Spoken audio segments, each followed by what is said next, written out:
मैं ये वीडियो बहुत सोच समझ के रिकॉर्ड कर रही हूँ, तो अगर किसी को सजेशंस देने हैं तो कृपया करके मुझे ना दें, क्योंकि मैंने हर एस्पेक्ट पे सोच के देख लिया है। कॉलेज लेवल पे, फिजियोथेरेपिस्ट लेवल पे, क्लिनिक के लेवल पे, फिर पेशेंट के लेवल पे प्रॉब्लम हर जगह है। और हर प्रॉब्लम की वजह से एक जो डिपार्टमेंट है या फिर एक सेक्टर जो है ना हेल्थ का, वो कॉम्प्रोमाइज़ हो रहा है। हम पहले अगर फिजियोथेरेपिस्ट के लेवल बात करें तो फिजियोथेरेपिस्ट में कल्चर होता है ज़्यादातर होम विजिट्स का। होम विजिट्स बच्चे लोग करने स्टार्ट कर देते हैं, कई बार तो फर्स्ट ईयर से ही, कई बार second year, third year, final year, हर कोई होम विजिट करना चाहता है, क्योंकि ये बहुत ही थोड़ी सी महंगी होती है, बहुत तो नहीं होती, थोड़ी सी महंगी होती है। और उनको लगता है कि क्लिनिक में काम करने से बेटर है कि मैं विजिट्स ले लूँ। अगर किसी फिजिटर के पास 4 से 5 विजिट है तो वो तो मालामाल हो जाए, ऐसा वो माइंडसेट रख के विजिट्स करना स्टार्ट कर देते हैं। चलो कॉलेज के खर्चे निकल जाएंगे, घर के खर्चे निकल जाएंगे, लेकिन वो फर्स्ट ईयर का बच्चा है, उसके लिए प्रायोरिटी पेशेंट को ट्रीट करना नहीं है, या वो जो कर रहा है उसकी रिस्पॉन्सिबिलिटी लेना नहीं है। उसके है कि पैसा मिलेगा उसको इससे। एंड आप सस्ते के चक्कर में, मैंने फिजियोथेरेपिस्ट की फ़ीस देखी है 80 रुपये से, 80 रुपये से लेके 1500 रुपये तक फिजियोथेरेपिस्ट चार्ज करता है। वो जो 1500 वाला जो है ना, वो इंसान, उस इंसान ने बहुत साल प्रैक्टिस करी होगी, बहुत साल पढ़ाई करी होगी, उसके बाद वो चार्ज कर रहा होता है। एक न्यूरो फिजियोथेरेपिस्ट हो गया, स्पोर्ट्स फिजियोथेरेपिस्ट हो गया, ऑर्थो फिजियोथेरेपिस्ट हो गया, गायनिक फिजियोथेरेपिस्ट, या फिर मैं ये कहूँ आपसे कि वुमेन हेल्थ में जो काम करती हैं फिजियोथेरेपिस्ट, या आप जेरियाट्रिक रिहैब का केस देख लो, इनके जो प्राइजेस हैं वो उनकी एक्सपर्टीज़ के ऊपर डिपेंड करते हैं, या कितने साल का इनका एक्सपीरियंस है उसके ऊपर डिपेंड करते हैं।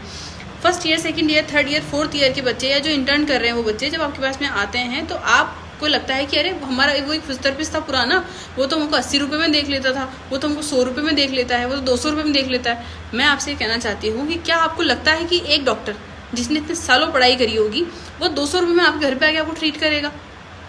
आप ना उसे डिग्री पूछते हो, ना आप उसका एक्सपीरियंस पूछते हो, बस आप नाम पूछते हो कहाँ से, और रिश्तेदार निकालने की कोशिश करते हो उससे।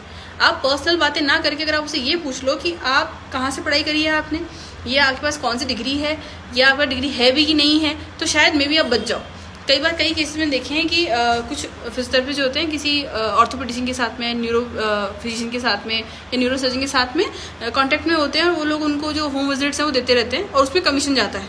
मैं कहूँगी ये बात, भले कोई डॉक्टर बुरा मान जाए इस बात का, उस कमीशन के चक्कर में अब वो फिजियोथेरेपिस्ट जा रहा है, उनके पास पूरी चेन है इसकी, कि पहले हमारे हॉस्पिटल में आप इलाज करवाइए, यहाँ ऑपरेशन करवाइए, यहाँ पे कोई प्रोसीजर होगा, फिर आपको घर पे जाओगे, घर पे आपको हमारा फिजियोथेरेपिस्ट बुलाना पड़ेगा।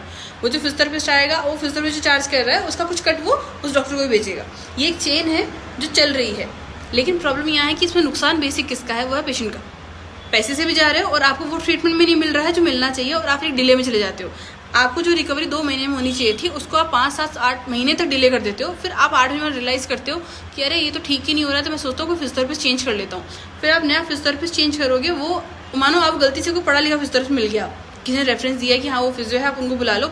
फिर आप जब उनसे बात करोगे तो वो आपको अपना जो चार्ज है जो होना चाहिए, या रिस्पेक्टफुल चार्ज जो होना चाहिए उस फीस का, वो आपको बताएगा, और आप उसे ही कहोगे हमारा पहला वाला फिजियोथेरेपिस्ट तो 80 रुपये में आता था, आप 100-200 ज़्यादा ले लो।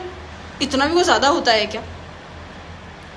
आप सिर्फ उस फिजियोथेरेपिस्ट की बेइज्जती नहीं कर रहे हो, आप पूरे डिपार्टमेंट की बेइज्जती कर रहे हो उस जगह पे। और आपको अगर लगता है कि नहीं इतना इजी है फिजियोथेरेपिस्ट बनना, तो मैं कहूँगी एक बार किसी अच्छे फिजियोथेरेपिस्ट से मिलकर देखो, उनसे पूछो कि आप कितने साल पढ़ते हो।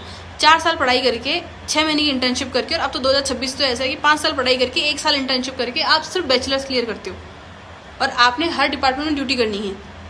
भले वो इमरजेंसी हो, आईसीयू हो, या आपके जितने टाइप के आईसीयू है, एनआईसीयू है, पीडियाट्रिक्स है, ऑर्थो, न्यूरो, कार्डियो, सबके अंदर आपकी ड्यूटी लगेगी, और आपके सब खुद का जो डिपार्टमेंट है उसमें भी ड्यूटी लगेगी। इतने साल काम करने के बाद में आपको एक डिग्री मिलती है, और आप उस इंसान को 2 मिनट में पैसे में तोल देते हो, ये बोल के कि आप 80 रुपये फिजियोथेरेपी कर दो हमारी। मुझे नहीं लगता कि ये कहीं से भी सही है। और मैं तो फिजियोथेरेपी से बोलूँगी, जो बच्चे हैं जो विजिट पे जाते हैं, आप पहले सीखो, क्योंकि आप जब पेशेंट को हाथ लगाते हो ना, तो आपकी जिम्मेदारी है उस पेशेंट की सारी, उन्होंने आपकी अपनी बॉडी दी है ठीक करने के लिए। आपकी छोटी सी गलती उस पेशेंट को लाइफ लॉन्ग हार्म कर सकती है, और उसकी लाइफ लॉन्ग लेसन हो जाएगा उसके लिए। वो आप किसी को क्यों ट्रॉमेटाइज करना चाहते हो किसी चीज़ से? बेटर कि पहले आप सीख लो, अच्छी गाइडेंस लो, अच्छे से अपनी बेसिक क्लियर करो, उसके बाद आप ट्राई करो। आप किसी के अंडर काम नहीं करना चाहते हो, आप डायरेक्ट होम विजिट करना चाहते हो, लेकिन इतना कि आप उनको सच ही नहीं बता रहे हो, आप उनसे ये कह ही नहीं रहे हो कि मैं फिजियोथेरेपिस्ट बना नहीं हूँ, मैं जस्ट स्टूडेंट हूँ, मैं लर्निंग फेज में हूँ, मुझसे गलतियाँ हो सकती हैं। आप अपने आप को एज ए फिजियोथेरेपिस्ट ही प्रेजेंट कर रहे हो वहाँ पे। ये तो आपकी सरासर गलती है, और आप इस तरह से अपने डिपार्टमेंट को बदनाम करते हो। इसलिए आपकी इज्जत नहीं बनती है। ये डिपार्टमेंट इतना पीछे है ही इसलिए कि यूनिटी नाम की चीज़ ही नहीं है। कोई चाहता ही नहीं है कि ऑथेंटिक सर्विस डिलीवर हो। किसी कोई रिहेब का पेशेंट होगा, उसको आप बोलोगे 10 दिन में आप ठीक हो जाओगे। किसी का सालों से घुटने खराब है उसके, उन्होंने ऑपरेट करवाया, रिप्लेसमेंट करवाया, और आप उनसे कह रहे हो कि हाँ बस आप घुटना मुड़ गया, काम खत्म। उसको सीढ़ियाँ चढ़ना उतरना कौन सिखाएगा? उसको चलना, कि वो पहले चल नहीं पाता था या चल नहीं पाती थी, वो पेशेंट को अभी आप 1 किलोमीटर वॉक कर पाती है नहीं कर पाती, वो 1 घंटा खड़ी भी रह सकती है नहीं रह सकती, या उनका स्टेप वाइज क्या उनका रिहेब होना चाहिए, वो आपने कोई डॉक्यूमेंटेशन नहीं किया, कोई प्रोटोकॉल डिसाइड नहीं किया। आपने जो किताबों में पढ़ लिया वही हम डिलीवर कर दिया। क्या जो थ्योरेटिकल लिखा हुआ है वो और जो प्रैक्टिकल लिखा हुआ है सेम होता है? कभी मुझे तो नहीं लगता कभी सेम होता है, कि मैंने इतना सालों से पेशेंट देख रही हूँ, मुझे तो नहीं लगा कि जो बुक में लिखा है वही आप प्रैक्टिकल देख पाते हो। थ्योरी और प्रैक्टिकल में रात दिन का अंतर होता है, पेशेंट टू पेशेंट वेरी करता है, हर किसी की हीलिंग वेरी करती है, कब स्टिचेस रिमूव होंगे, किस टाइप की स्टिचेस रिमूव होंगे, कौन सी सर्जरी हुई है, पार्शियल रिप्लेसमेंट है, कंप्लीट रिप्लेसमेंट है, साथ में जो अपने अगर किसी की मेनिस्कस सर्जरी हुई है, किसी की ACL सर्जरी हुई है, सबका अलग अलग होता है। आपको अगर सिर्फ नी फ्लेक्शन एक्सटेंशन आता है, आइसोमेट्रिक एक्सरसाइज आती है, स्ट्रेचिंग आती है, और आपको 4-5 एक्सरसाइज बेड की एक्सरसाइज आती है, और आपका पूरा रिहेब बेड पे ही खत्म हो गया, इसका मतलब ये बिल्कुल भी नहीं है कि आपने रिहेब पूरा कर दिया, या पेशेंट आप ये नहीं कह सकते हो कि आप पेशेंट ठीक हो गया। क्योंकि कुछ सालों बाद में जब उसका वो जो इम्प्लांट है वो जब ढीला पड़ जाएगा तो उसके बाद मसल स्ट्रेंथ ही नहीं बचेगी, और वो फिर से उसी स्टेज में पहुंच जाएगा जो उसने पहले की थी। तो उसकी जो पैसे का नुकसान हुआ और उसको जो ट्रॉमा हुआ कि यार वो ऑपरेशन करा के वो फायदा नहीं हुआ, उस पेशेंट को आप दोबारा कभी सही नहीं कर सकते फिर। तो बेटर कि आप पहले ही उसको सब कुछ क्लियर करो कि अब क्या करने वाले हो, क्या हुआ है। आपको अगर नहीं पता है तो take help from your seniors.